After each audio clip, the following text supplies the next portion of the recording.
हमारे कुछ साबका वफाकी मिनिस्टर जिनमें शाह महमूद कुरैशी, असद उमर, मोहम्मद अली और शेख रशीद, जिनके इसके अलावा दीगर भी हैं जिनके जो डिप्लोमेटिक पासपोर्ट हैं उनको मनसूख कर दिया है। जो डिप्लोमेटिक पासपोर्ट होता है ये किस तरह से जारी होता है, किन अशख़ास को जारी होता है, इस पर बात करते हैं। डिप्लोमेटिक पासपोर्ट किसी भी मुल्क का जो पासपोर्ट होता है, पासपोर्ट मुख्तलिफ़ कैटेगरी के होते हैं जिनमें नॉर्मल पासपोर्ट होता है, ऑफिशियल पासपोर्ट होता है और डिप्लोमेटिक पासपोर्ट होता है।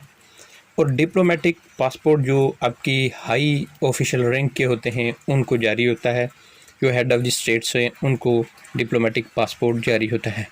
पाकिस्तान का जो डिप्लोमेटिक पासपोर्ट है वो रेड कलर का है। डिप्लोमेटिक पासपोर्ट इसकी कोई फ़ीस नहीं होती, ये बिना फ़ीस के जारी होता है और ये 5 साल के लिए जारी होता है।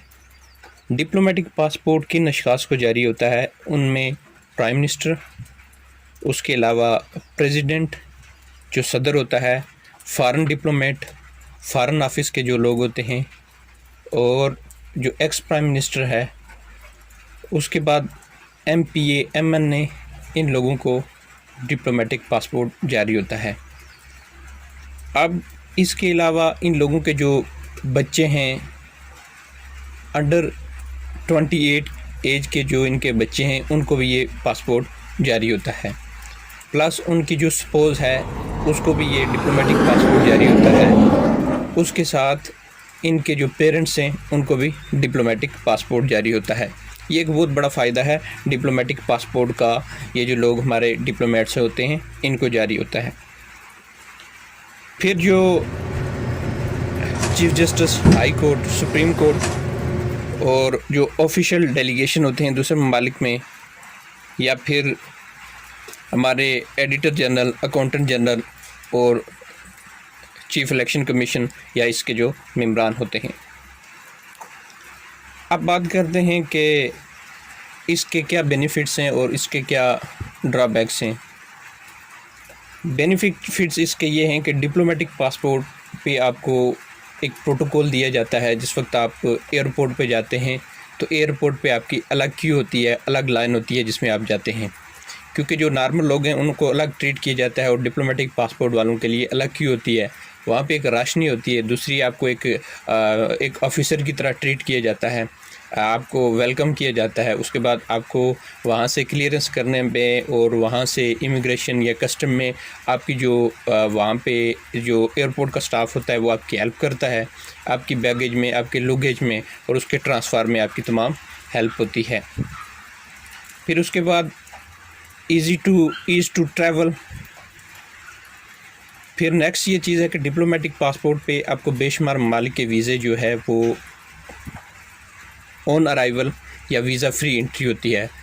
पाकिस्तानी डिप्लोमेटिक पासपोर्ट टॉप पे है, उस पे बेशुमार बड़े बड़े ममालिक जिसमें यूरोप, लैटिन अमेरिका और उसके अलावा साउथ एशिया के काफ़ी कंट्रीज़ हैं जिनमें आपको वीज़ा रिक्वायर्ड नहीं होता है। और इसके अलावा अगर आपको बड़े ममालिक हैं जिस तरह USA है, कनाडा है, ऑस्ट्रेलिया है, न्यूजीलैंड है या यूनाइटेड किंगडम है, इनके अगर वीज़े रिक्वायर्ड होते हैं तो इसके लिए जिस वक्त आप एम्बेसी में जाते हैं तो एम्बेसी में जाने के बाद आपको किसी क्यू में लगने की ज़रूरत नहीं है, आपको किसी अपॉइंटमेंट की ज़रूरत नहीं है, बल्कि जिस वक्त आप एम्बेसी कौंसल सेक्शन पे जाते हैं उनको जिस वक्त आप एड्रेस करते हैं, अपना डिप्लोमेटिक पासपोर्ट पेश करते हैं, अपना इंट्रो करवाते हैं, तो उस वक्त वो आपको वहाँ से बाहर से ले जाते हैं और अंदर आपको जो कौंसल सेक्शन में उनका जो अंदर स्टाफ होता है, एडमिनिस्ट्रेटिव स्टाफ, उनके पास ले जाते हैं। फिर आपके लिए स्पेशल बंदे वहाँ पे डिप्लॉय किए जाते हैं जो आपकी मावनत करते हैं, आपसे तमाम चीज़ें पूछ के और आपको जो केस है वो सबमिट करते हैं। और उसके अलावा आपको जो बड़े कंट्रीज़ हैं उनके लिए उतनी डॉक्यूमेंटेशन रिक्वायर्ड नहीं होती, आपको कुछ शॉर्ट डॉक्यूमेंट पे आपको वीज़ा इशू हो जाता है और उसके अलावा आपको शॉर्ट टाइम में वीज़ा दे दिया जाता है। उसके बाद नेक्स्ट जो है, इस पासपोर्ट पे अगर आपको अपनी कंट्री में कुछ प्रॉब्लम होती है तो ह्यूमन राइट्स की कोई तंजीमें हैं, एमनेस्टी इंटरनेशनल है या यूनाइटेड नेशन है या यूनिसेफ है या दीगर अदारे हैं, वो पूरी दुनिया को देख रहे होते हैं। तो वो उनको पॉलिटिकल या दीगर सिचुएशन का कंट्री का पता होता है। तो अगर आपको अपनी कंट्री में कोई प्रॉब्लम होती है तो आप अपनी कंट्री में मौजूद किसी भी एम्बेसी में, जैसे बड़ी एम्बेसी हैं यूएसए, कनाडा, ऑस्ट्रेलिया, यूके की एम्बेसी में आप जाते हैं तो वो आपको पनाह दे देते हैं और आपको अपने पास रखते हैं अनटिल जब तक आपसे वो ख़तरा टलता नहीं है। और अगर आपको वो देखते हैं कि प्रॉब्लम सीवियर प्रॉब्लम है तो फिर उस पे वो आपको स्पेशल तौर पे वहाँ से आपको अपनी कंट्री में मूव करते हैं, आपको असाइलम देते हैं और वहाँ का लीगल स्टेटस भी दे देते हैं। जिस तरह से अभी पाकिस्तान के प्राइम मिनिस्टर इमरान खान को पाकिस्तान के अंदर कुछ प्रॉब्लम है, उनकी टीम के मेंबर्स को, लीडरान को, तो उनसे जर्मन के एम्बेसडर, उस फ्रांस के एम्बेसडर, रशिया के एम्बेसडर और यूएसए के एम्बेसडर मिल चुके हैं और वो इस चीज़ का बखूबी इदराक रखते हैं कि इस वक्त इमरान खान को पाकिस्तान के अंदर इनके ख़िलाफ़ क्रैकडाउन है गवर्नमेंट की तरफ से। तो अभी वो अगर किसी भी एम्बेसी से रिक्वेस्ट करते हैं तो एम्बेसी उनको विदाउट डॉक्यूमेंटेशन वो उनको ईज़िली किसी भी कंट्री में एम्बेसी में लाएगी और फिर वहाँ से अपनी कंट्री में इजीली उनको वीज़ा देगी और फिर नेक्स्ट इनको हुकूमत से अप्रोच करेगी, एक स्पेशल लेटर दे देगी जिस पे वो यूएसए या किसी भी कंट्री में जाएंगे, उनको वहाँ पे असाइलम मिल जाएगा। फिर उसके बाद ये जो ड्रॉबैक्स हैं उस पर हम ये बात करते हैं कि इस पे आप किसी भी किस्म की इमिग्रेशन हासिल नहीं कर सकते। जो आपका डिप्लोमेटिक पासपोर्ट है इस पे किसी भी किस्म की आप इमिग्रेशन हासिल नहीं कर सकते। ये पासपोर्ट सिर्फ आप दूसरे ममालिक में सफारती पर्पज़ के लिए इस्तेमाल कर सकते हैं, बिज़नेस के लिए इस्तेमाल कर सकते हैं। और इसके अलावा इस पासपोर्ट पे आप किसी भी ऐसी कंट्री में नहीं जा सकते जिसके साथ आपके डिप्लोमेटिक रिलेशन ठीक ना हो, जिसके साथ आपके डिप्लोमेसी ना हो। जिस तरह पाकिस्तान इसराइल है, इसराइल पे तो पाकिस्तानी पासपोर्ट होल्डर नहीं जा सकते। इसके अलावा पाकिस्तान आर्मीनिया है और पाकिस्तान के अलावा ताइवान है जिसको पाकिस्तान ने एक्सेप्ट नहीं किया। फिर इसका ड्रॉबैक्स ये है कि इस पासपोर्ट पे आप किसी भी जगह आप विज़िट वीज़े पे तो जा सकते हैं लेकिन इस पे आप वर्क परमिट पे नहीं जा सकते। इस पासपोर्ट पे आप किसी भी मुल्क में स्टूडेंट वीज़े पे नहीं जा सकते और इस वीज़ा पे आप किसी भी मुल्क में जो है लॉन्ग टर्म वीज़ा पे नहीं जा सकते।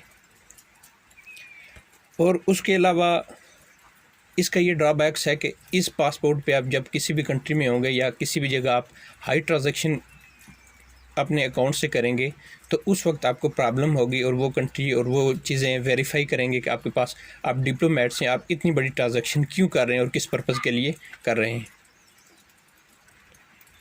फिर इस पासपोर्ट पे आप जब जिस वक्त अपनी कंट्री में होते हैं आपको स्पेशल प्रोटेक्शन दी जाती है और अगर ना दी जाए तो फिर एम्बेसी या यूनाइटेड नेशन के दीगर अदारे हैं वो आपको प्रोटेक्शन देते हैं। अगर आप किसी दूसरे ममालिक में आपको प्रॉब्लम है तो आपको स्पेशल प्रोटेक्शन दी जाती है, स्पेशल प्रोटोकॉल दिया जाता है। आप वहाँ पे किसी भी जो फॉरेन ऑफिस है या इंटीरियर मिनिस्ट्री है उससे आप रब्ता करेंगे तो वो आपको तमाम किस्म की प्रोटेक्शन देगी जिस वक्त आप किसी दूसरी कंट्री में मौजूद होंगे। अब ये जो डिप्लोमेटिक पासपोर्ट है ये फ़ॉरेन ऑफिस जारी करता है और ये जो मनसूखी है डिप्लोमेटिक पासपोर्ट की ये मिनिस्ट्री ऑफ इंटीरियर ने करनी होती है। और अभी जो नई चेंजिंग आई थी वो ये थी कि इसमें जो मनसूख किया जाएगा वो कैबिनेट की मंजूरी के बाद होगा, क्योंकि अभी जो कैबिनेट है वो भी पीटीआई के अपोज है।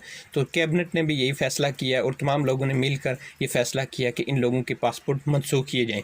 अब पासपोर्ट मनसूखी की सबसे अहम वजह यह है कि ताकि ये लोग ट्रैवल ना कर सकें और पाकिस्तान से बाहर ना जा सकें, इसलिए इन तमाम लोगों के पासपोर्ट कैंसिल कर दिए।